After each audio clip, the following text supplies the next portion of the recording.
বসিরহাটে রথযাত্রার সূচনা করে কি বললেন বিধায়ক সপ্তর্ষি ব্যানার্জি।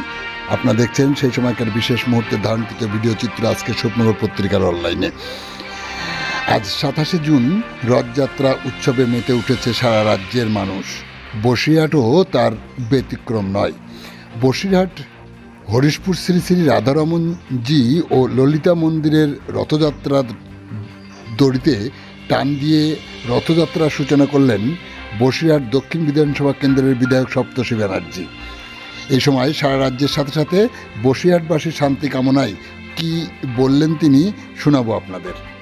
আমাদের সাথে থাকুন, দেখতে থাকুন। আজকে রথযাত্রার পূর্ণতিথিতে জগন্নাথ বলরাম সুভদ্রা তার রথযাত্রা করছেন। সারা বাংলা জুড়ে পালিত হচ্ছে।